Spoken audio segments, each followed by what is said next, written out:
अस्सलामुअलैकुम वरहमतुल्लाहि वबरकातुहू। आज पढ़ते हैं क़यामत के बारे में। क़यामत का बयान। तौहीद व रिसालत की तरह क़यामत पर भी ईमान लाना ज़रूरियात दीन में से है। जो शख्स क़यामत का इनकार करे वो खुला हुआ काफिर है।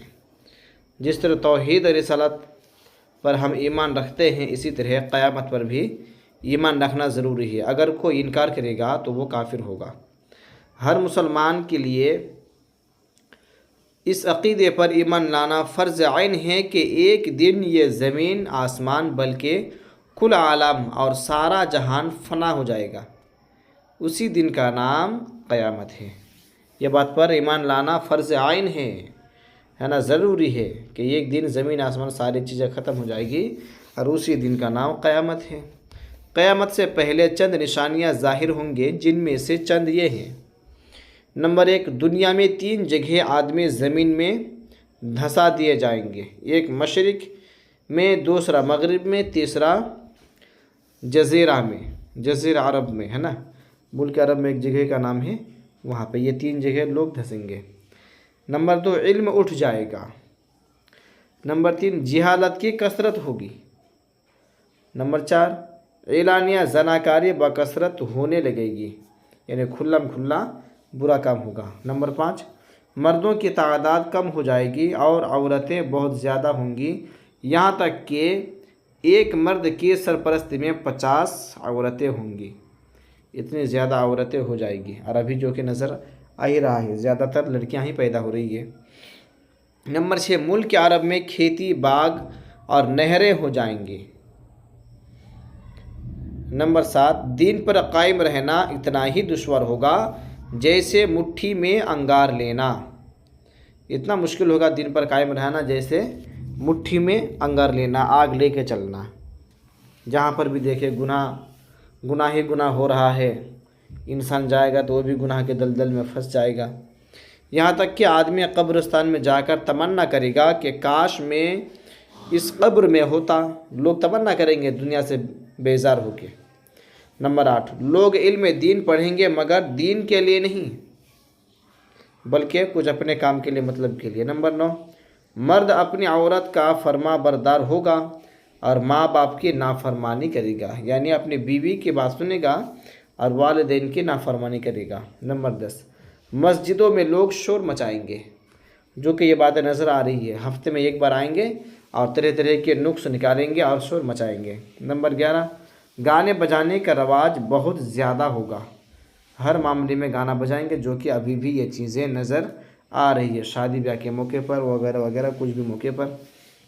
नंबर 12, अगले लोगों पर लोग लानत करेंगे और बुरा कहेंगे। जो लोग गुजर गए हैं उन पर लानत करेंगे और कहेंगे वो लोग अच्छे नहीं थे।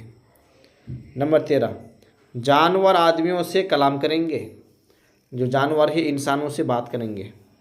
नंबर 14, ज़लील लोग जिनको तन का कपड़ा, पाँव की जूतियाँ नसीब ना थी, बड़े बड़े महलों में फ़ख्र करेंगे। इतने गरीब थे जिनके पास पहनने के लिए कपड़ा नहीं, पहनने के लिए जूती नहीं, वो बड़े बड़े महलों में रहेंगे। नंबर 15, वक्त में बरकत ख़त्म हो जाएगी, यहाँ तक कि बरस मिस्ल महीने के और महीने मिस्ल एक हफ़्ता की और एक हफ़्ता मिस्ल एक दिन के गुज़र जाएगा, वगैरह वगैरह। और दूसरी किताब में ये भी बात है कि दिन ऐसे गुजरेगा जैसा कि कहीं पर आग लगी, भड़की और फिर बुझ गई। इतनी जल्दी वक्त गुजर जाएगा, जो कि अभी भी मालूम हो रहा है। देखते देखते 10 साल गुजर जाता, देखते देखते 2 दिन या महीना दिन गुजर जाता। अलगर्ज़ अल्लाह अज़्ज़ व जल व रसूल सल्लल्लाहु ताला अलैहि वसल्लम ने जितनी निशानियाँ क़यामत की बतलाई हैं, सब यकीनन ज़ाहिर होकर रहेंगी। यहाँ तक कि हज़रत इमाम महदी का ज़हूर होगा, दज्जाल निकलेगा और उसको कत्ल करने के लिए हज़रत ईसा अलैहिस्सलाम आसमान से उतरेंगे। ये सब कुछ क़यामत से पहले ही होगा। याजूज व माजूज, जो बहुत ही ज़बरदस्त लोग हैं, वो निकलकर तमाम ज़मीन पर फैल जाएंगे। ये कौम है जो दुनिया की सारी चीज़ें खा जाएंगी, है ना, जो भी सामने मिलेगा, पेड़ पौधे, पूरे समंदर का पानी वगैरह, और बड़े बड़े फसाद और बर्बादी बर्पा करेंगे, फिर खुदा का कहर से हलाक हो जाएंगे। ये सब चीज़ें क़यामत से पहले आएगी। और पश्चिम से आफताब निकलेगा। कुरान के हरूफ उड़ जाएंगे, पत्ते तो रह जाएंगे कागज़, लेकिन उनके हरूफ मिट जाएंगे, उड़ जाएंगे। यहाँ तक कि रुए ज़मीन के तमाम मुसलमान मर जाएंगे और तमाम दुनिया काफिरों से भर जाएगी।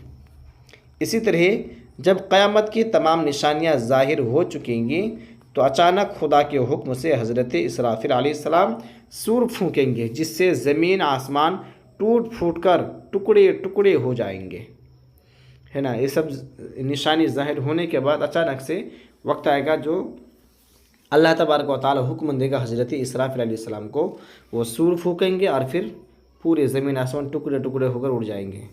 छोटे बड़े सब पहाड़ चूर चूर होकर बिखर जाएंगे। तमाम दरियाओं में तूफ़ान उठ खड़ा होगा।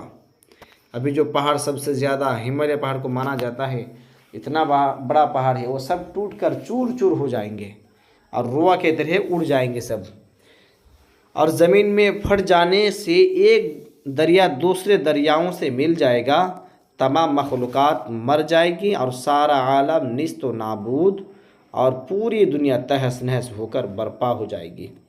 फिर एक मुद्दत के बाद जब अल्लाह ताला को मंजूर होगा कि तमाम आलम फिर पैदा हो जाए, तो दूसरी बार फिर हज़रत इसराफिल अलैहिस्सलाम सूर फूकेंगे। फिर सारा आलम दोबारा पैदा हो जाएगा और तमाम मुर्दे ज़िंदा होकर मैदान महशर में जमा होंगे, जहाँ सबके अमाल मीज़ान अमल में तोले जाएंगे, हिसाब किताब होगा।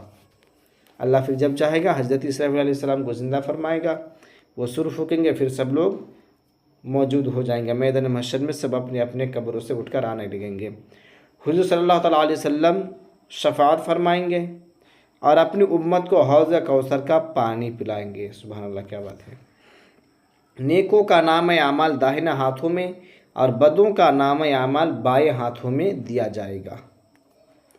फिर ये लोग पुल सिरात पर चलाए जाएंगे। जिन लोगों के अमाल अच्छे होंगे वो सलामती के साथ पुल से पार होकर जन्नत में पहुंच जाएंगे, और जो बद आमाल और गुनहगार होंगे वो उस पुल से दोज़ख में गिर पड़ेंगे। पुल सिरात एक रास्ता है जो कि जहन्नम के ऊपर से है। इस पुल से सबको गुज़रना है। जो नेक रहेगा वो गुज़र जाएंगे और जो गुनहगार रहेगा वो जहन्नम में गिर जाएगा। अक़ीदा नंबर 1, जहन्नम पैदा हो चुकी है, ठीक है, और उसमें तरह तरह के अज़ाबों के सामान मौजूद हैं।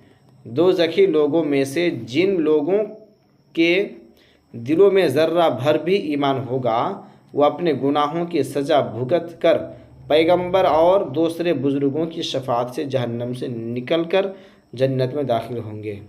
जो मुसलमान गुनहगार की गुनाह की वजह से जहन्नम में जाएगा, तो उनके दिल में अगर राय के दाने के बराबर भी ईमान होगा, हुज़ूर सल्लल्लाहु अलैहि वसल्लम उसे भी निकाल कर शफ़ाअत फरमाएंगे, ठीक है। कुछ लोग हुज़ूर सल्लल्लाहु अलैहि वसल्लम की शफ़ाअत से, कुछ बुज़ुर्गों के जो अल्लाह के वली थे उनके शफ़ाअत की वजह से जन्नत में जाएंगे। मुसलमान कितना ही बड़ा गुनहगार क्यों ना हो, मगर वह हमेशा दोज़ख में नहीं रखा जाएगा, बल्कि कुछ दिनों तक अपने गुनाहों की सज़ा पाकर वो जन्नत में दाखिल कर दिया जाएगा। हाँ, अलबत्ता कुफ़ार और मुशरिकीन हमेशा हमेशा जहन्नम ही में रहेंगे और तरह तरह के अज़ाबों में गिरफ़्तार रहेंगे और उनको मौत भी न आएगी। मुसलमान हमेशा जहन्नम में नहीं रहेगा। अपने गुनाहों का सज़ा भुगतने के बाद फिर वो जन्नत में जाएगा, लेकिन कुफ़ार और मुशरिकीन हमेशा हमेशा जहन्नम में रहेगा। वो जन्नत में नहीं जाएगा और ना ही मरने के बाद फिर दोबारा किसी को मौत आएगी। अक़ीदा नंबर 2, जन्नत भी बनाई जा चुकी है और उसमें तरह तरह के नेमतों का सारा सामान अल्लाह ताला ने पैदा फरमा रखा है। जन्नतियों को ना कोई खौफ होगा, ना किसी तरह का कोई रंज व गम होगा, कोई डर नहीं, कोई गम नहीं। उनके हर ख्वाहिश और तमन्ना को खुदावंद करीम पूरी फरमाएगा और वो बेहश्त के बागों में किस्म किस्म के मेवों और तरह तरह की नेमतों से लुत्फ़ अंदाज होते रहेंगे। जन्नतियों के लिए बहुत ही ज़्यादा आराम है। जो चाहेगा वही होगा, जो ख्वाहिश करेगा वही हो जाएगा, पूरी हो जाएगी वो ख्वाहिश। तरह तरह के मेवे फल वगैरह खाते रहेंगे और हमेशा हमेशा जन्नत में रहेंगे। ना कभी वो जन्नत से निकाले जाएंगे, ना मरेंगे। अक़ीदा नंबर 3, शिर्क और कुफ्र के गुनाह को अल्लाह ताला कभी माफ़ नहीं फरमाएगा। उनके अलावा दूसरे छोटे बड़े गुनाहों को जिसके लिए चाहेगा अपने फजल व करम से माफ़ फरमा देगा। शिर्क और कुफ्र ऐसा गुनाह है जो अल्लाह ताला कभी नहीं माफ़ फरमाएगा। उसके अलावा जो भी गुनाह है, चाहे वो सज़ा देकर माफ़ फरमाए, चाहे उसे अज़ाब देकर, और जिसको चाहे अज़ाब दे, है ना। अज़ाब देना उसका अदल है और माफ़ कर देना उसका फजल है। अगर किसी को अज़ाब दिया तो ये समझे कि वो इंसाफ किया, अगर माफ़ कर दिया तो ये समझना है कि अल्लाह ताला फजल करम फरमाया। अल्लाह ताला हर मुसलमान पर अपना फजल फरमाए, आमीन। अब ये क्या है, ज़रूरी हिदायत। प्यारे बहनों, अज़ीज़ भाइयों, तुम क़यामत की होलनाकियों और जन्नत व दोज़ख की नेमतों और अज़ाबों का मुख्तसर हाल पढ़ चुके, जो कि ऊपर बयान हुआ अभी। यकीन करो और ईमान रखो कि हमको, तुमको और सबको ये दिन देखने हैं, लिहाजा खुदा के लिए दुनिया के आयशो आराम में पढ़कर आखिरत को मत भूल जाओ। सिर्फ खुराक, पोशाक, जेवरात, मकानात और दुनियावी राहत व आराम के सामान ही के फ़िक्र में दिन रात मत रहा करो, बल्कि आखिरत की ज़िंदगी का भी कुछ सामान करो और ज़्यादा से ज़्यादा अच्छे अमाल और इबादतें करके आखिरत का सामान तैयार करो, और जहन्नम के अज़ाबों से बचने और जन्नत की नेमतों के पाने की तदबीरें करो। दुनिया आने फ़ानी है। याद रखो कि एक दिन बिल्कुल ही नागहां और अचानक मलकुल मौत तुम्हारे पास आकर ये फरमा देंगे कि ये शख्स तेरे घर में हज़ारों मन अनाज रखे हुए हैं, मगर अब तू उनमें से एक दाना भी नहीं खा सकता। ठंडे ठंडे मीठे मीठे पानियों के मटके भरे हुए रखे हैं, मगर अब तू उन पानियों का एक कतरा भी नहीं पी सकता। तेरे घर में हज़ारों लाखों रुपए रखे हुए हैं, मगर अब तू उनमें से एक पैसे भी खर्च नहीं कर सकता। अब तू कुछ बोल भी नहीं सकता। उठकर अब तू चल फिर भी नहीं सकता। ये कहकर एकदम मलकुल मौत रूह कब्ज़ करने लगेंगे और उस वक्त तुम कुछ भी ना कर सकोगे। सोचो कि उस वक्त तुम्हारा क्या हाल होगा और तुम उस वक्त किस कदर अफसोस करोगे और पछताओगे। हाय, ये क्या हुआ, काश मैं तंदुरुस्ती और सलामती की हालत में कुछ इबादतें और खैरात कर लेता, मगर अब उस पछताने और अफसोस करने से क्या फ़ायदा। इसलिए मेरी बहनों और मेरे भाइयों, मलकुल मौत के आने से पहले जो कुछ आमाल सालिहा और सदका व खैरात कर सकते हो, वो करके कब्र व दोज़ख के अज़ाबों से बचने का सामान कर लो और जन्नत में जाने और बेहश्त की नेमतों के पाने के ज़रिए बना लो, वरना बहुत अफसोस करोगे और उस वक्त मुझे याद करोगे कि हमारा आलिम दीन बिल्कुल सच कहा था। काश हम उसकी नसीहतों को मान लेते तो हमारा भला हो जाता। इसलिए फिर कहता हूँ और बार बार कहता हूँ, है ना, जो शख्स अमल नहीं करेगा वो मरने के बाद अफसोस करेगा कि रोज़ हर जुम्मा में इमाम साहब बयान करके प्रोग्राम में जाते थे, आलिम लोग बयान करते थे, लेकिन उनकी बातें नहीं सुनी। काश सुन लेता तो हमारा आखिरत जो है बेहतर हो जाती है।